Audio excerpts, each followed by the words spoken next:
Ladies and gentlemen, please welcome the Honorable Tim Goglian, Vice President of External Affairs at Focus on the Family.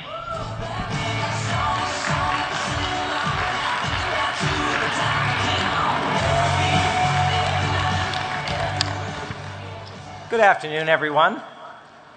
Dr. Ben Carson is, shall we say, a bit of an overachiever.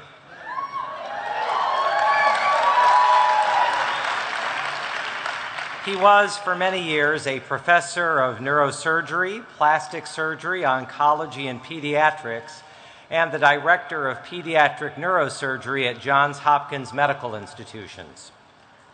He's the author of no less than 4 best-selling books, and he serves on the boards of the Kellogg Company, Costco, and the Academy of Achievement. He's an emeritus fellow of the Yale Corporation, and he and his great wife, Candy, co-founded the remarkable Carson Scholars Fund, from which there are now no less than 5,000 scholars in all 50 states and the District of Columbia. And Ben and Candy are the parents of 3 great sons. Now, if that were all I were to tell you about Ben Carson, his would be considered a life of peerless achievement and extraordinary accomplishment. But everything I have said is, at one sense, only the top line. There is something more important to know, and it is this. Our founding fathers disagreed on big things: whether there should be a constitution, whether there should be a national bank and currency, what the parameters should be for a standing army. But they all agreed on one big thing: that in America, in this new country they were formally founding, that if liberty were to be sustained over time, there would be a central need for virtue in its people, and especially virtue in its leaders. They believed that virtue was moral excellence, and they believed that in the American experience, that virtue came from the Judeo-Christian tradition, from the Holy Bible, and from the Scriptures.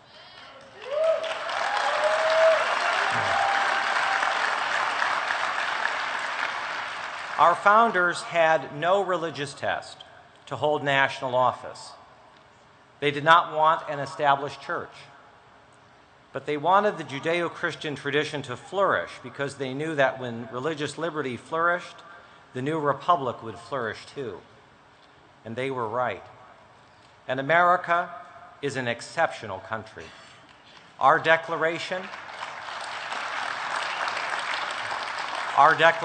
and our Constitution are the seedbeds of our greatness.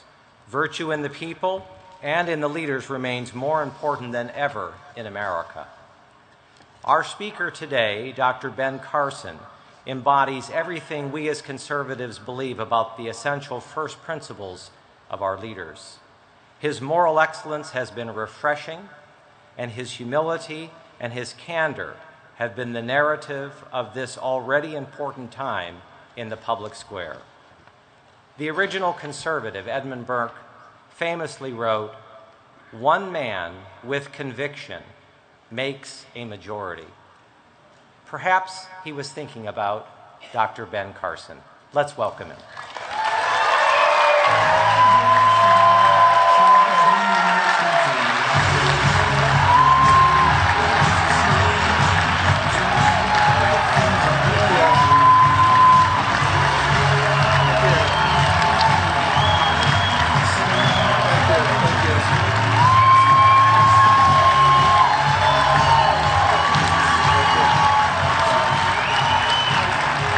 Thank you very much. Thank you. Before I get started, I just want to introduce my wonderful wife, Candy, of 39 years, who's always by my side.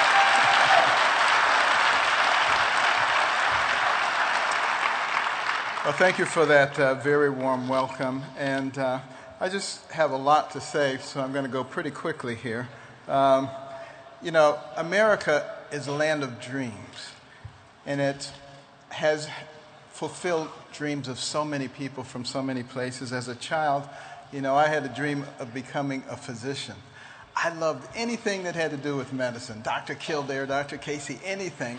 You know, I even liked going to the doctor's office. So it tells you I was pretty weird. But what an incredible career it provided for me. If somebody had sat me in front of a keyboard and said, I want you to type out the career you want to have, I could not have come up with a better scenario, because we live in a land of opportunity, because I had a mother who was no excuses, and because I believed in God. And those are really incredible things. And I thought last year when I retired that I was going to learn to play the organ and learn some new languages and play golf. Well, I think the good Lord had a different plan. And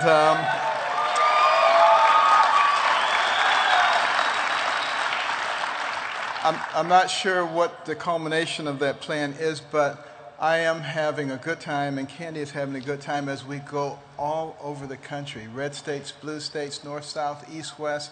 Enormous, enthusiastic crowds coming out, and it's like they're saying, you mean there's somebody else with common sense? I'm not the only one. You know? Well, here's the good news. The majority of people in this country have common sense. The problem is they have been beaten into submission. You know, the PC police and all these people, and people are afraid to speak up for what they believe. And, you know, one of the principles of Saul Alinsky, he said, you make the majority believe that what they think is outdated and nobody thinks that way, and that the way that they think is the only way intelligent people think. And if you can co-opt the media in the process, you're far ahead of the game. That's exactly what's happened. And it's time for people to stand up and proclaim what they believe and stop being bullied.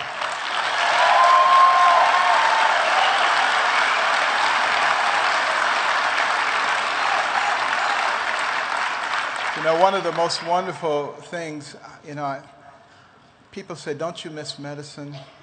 Well, I miss what medicine used to be. I don't miss what it has become, but I do miss the patients. But the good thing is, I've operated on so many thousands of patients, there's virtually nowhere that I go that I don't get to see some of them. So it is actually a wonderful thing to be able to get involved in people's lives. The most important thing they have is their health care. And that is the reason that we need to fight to make sure that that stays in their hands and not in the hands of the government.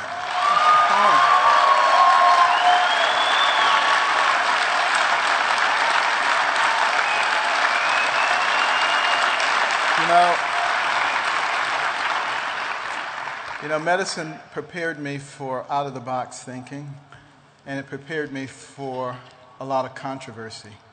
You know, I got involved in doing new procedures, and, there were some people who didn't like that very much. But I'll tell you the difference. In medicine, we actually talked about it. We talked about the differences. We talked about the evidence and the facts. And when the facts were shown, people made adjustments. Unfortunately, that does not happen in the political world because you're dealing with ideologues. They don't care how many facts you show. They just believe what they believe, and they want to keep doubling down on it. And the only people who can stop them are us, the American people. This is where it lies. Now, as you know, I am not a fan of political correctness. I hate political correctness. I will continue.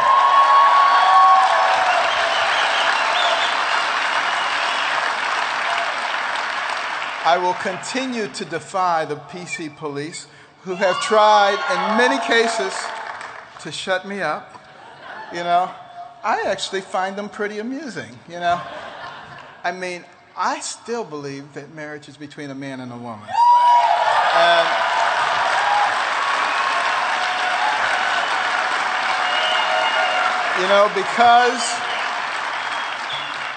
because I happen to mention that nobody gets to change the definition of marriage and mention some other categories, They said, Carson said that gay marriage and bestiality are the same thing. Well, that's preposterous. Of course they're not the same thing. Anybody who believes that is a dummy. But anybody who believes somebody who says that somebody said that is a dummy. You know, that's the problem, okay? And then, of course, gay people should have the same rights as everyone else, but they don't get extra rights. They don't get to redefine marriage.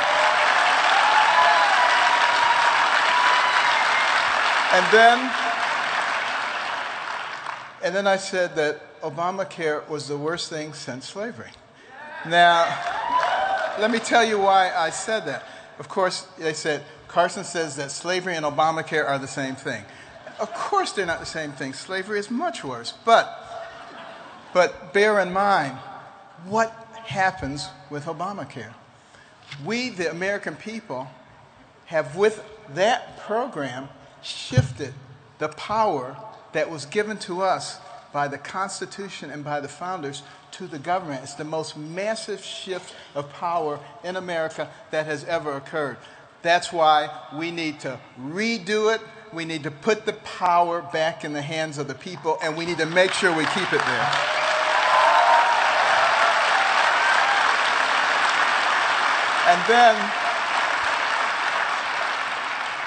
And then recently, I said that in Nazi Germany, people did not believe in what Hitler was doing. Most of them didn't. But did they speak up? Did they say anything? Absolutely not. And look at the atrocities that occurred. And of course, the left says, Carson says that progressives are Nazis and that they're changing America into Nazi Germany. Well, of course that's not the case, but that's what they do. They repeat these lies over and over again because they cannot argue the actual facts. They don't want to talk about the real issue.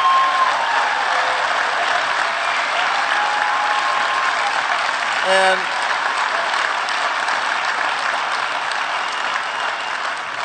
it's important for the American people to understand the tactics of these people who simply sit around and try to demonize people. It comes straight out of the book, Rules for Radicals, by Saul Alinsky. He says, never have a conversation with your adversary because that will humanize them and your job is to demonize them.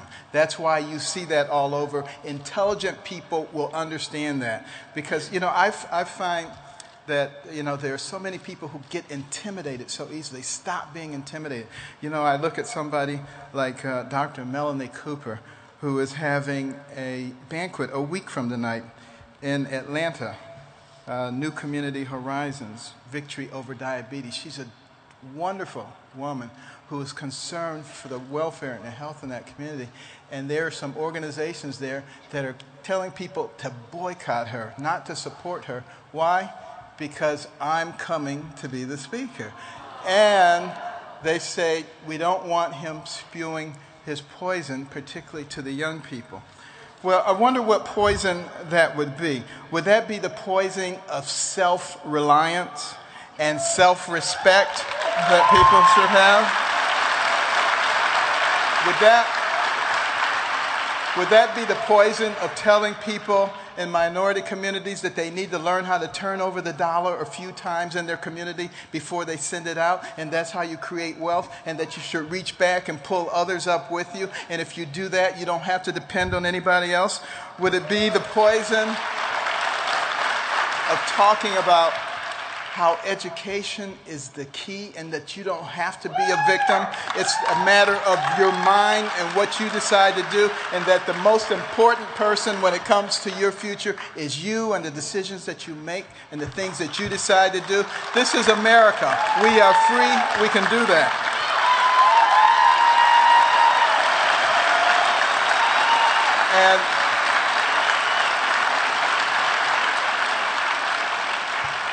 And most importantly, would it be the poison of putting what God says in front of what any man says?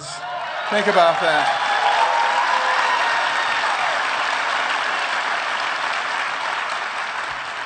You know, we have the debut of a new black conservative magazine called Currency. It will be starting this Monday You can get it. It's an electronic magazine through the Washington Times. But you're going to see a different point of view. And it's not going to be about being victims. It's going to be about how we use our collective intellect and our resources to move up. And that's what all of us as conservatives should be emphasizing. Not like some other people, how to keep people down and to keep a voting block. We want everybody to move up. And I'm going to go there. Let me tell you, I don't believe in political correctness. I'm going to go there to the 47%. Because, you know, I used to belong to the 47%. I belonged to the 5%. I belonged to the 1%, but made the way up there. And I know that there are a lot of people in that 47% who are decent, hard-working Americans who want to realize the American dream. And we're here to make sure that they do it. We're going to bring them up.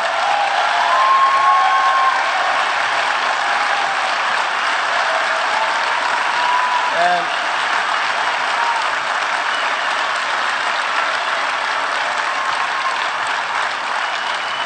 the other thing, so important, save our health care, part of the American Legacy PAC.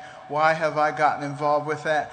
Because, and I thank all the people who've signed a petition, over 200,000 already. Keep signing. We want millions of people because, see, the left wing says the reason people don't like Obamacare is because it doesn't go far enough. That's not true. Sign that petition. Show them that we don't like it. We want it changed. We want something better. We want the health care in our own hands. We can do it. We pay twice as much per capita for health care in this country as the next closest nation. We can easily do this. We have a lot of alternatives. You'll be able to read about them on the American Legacy PAC.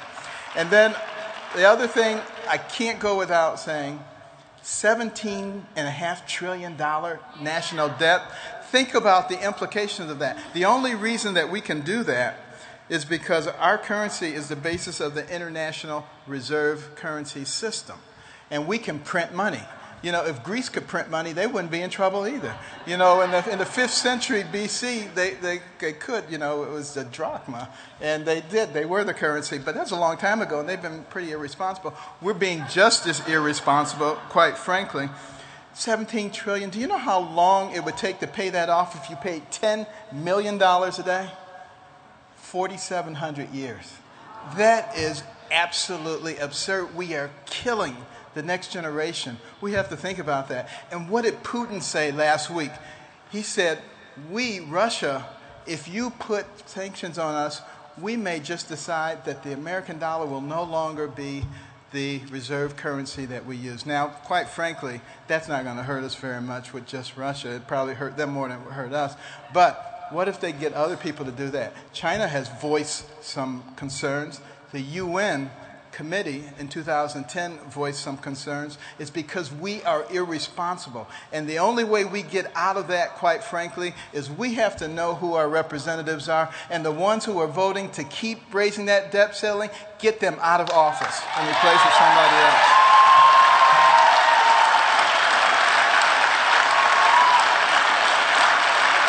And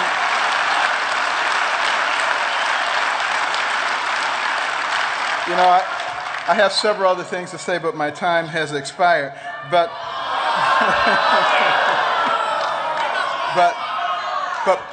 but one of the things that is so important for conservatives, the ship is about to sail off of Niagara Falls, and we're all going to be killed. And we got a bunch of people looking over the side of the ship, and they're saying, but there's barnacles on the side. We got to get the barnacles off. Forget about the barnacles. We got to get the ship turned around first. And, you know, when we get through with the primary season, if your person hasn't won, and you can call them whatever you want to call them, you can call them a rhino, you can call them a teabagger, you call them whatever you want. Vote for them, okay? We need those people, okay? We need them.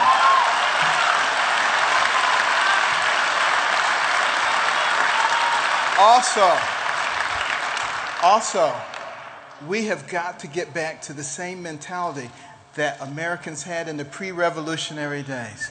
They got together with their friends and their neighbors and their associates, and they talked about what kind of America do we want to have? What do we want to pass on to our children? And they encouraged each other. And that's how a bunch of ragtag militiamen defeated the most powerful army in the world at that time. You need to go out and talk to people, everybody you know. Have the discussion. Don't let the left shut you up. Everybody needs to talk about what we are doing and what we want to have as a nation. Encourage each other. Talk to your 87-year-old aunt who hasn't voted in 20 years. Go and make sure that she understands what the issues are. If she's an invalid, make sure she's signed up for an absentee ballot. If you need to go and help her fill it out, go and help her fill it out. Get all of those people, bring them back into the fold. I run into particularly elderly people all the time, all over the country. They said, I've given up on America. I'm just waiting to die. We have got to bring them back in. The greatest generation can help us save this nation once again. And finally, you think about the people who sacrificed so that we could be free. I could talk about a lot of them, but you can read about them in our book, One Nation.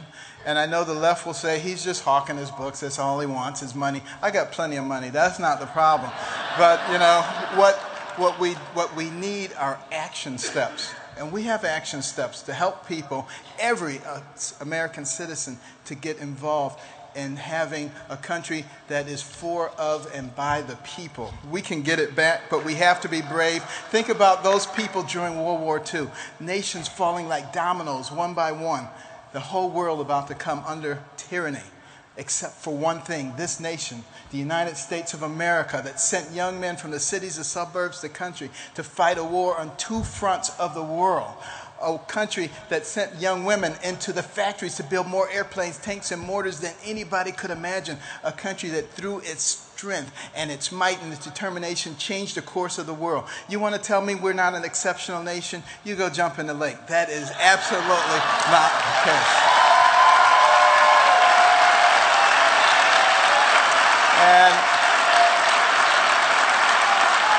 And it's not. Why were they willing to fight? Why on D-Day did those guys storm the shores of Normandy, being mowed down by machine gun fire, hundreds, thousands, stepping over their comrades, overwhelming the Axis powers?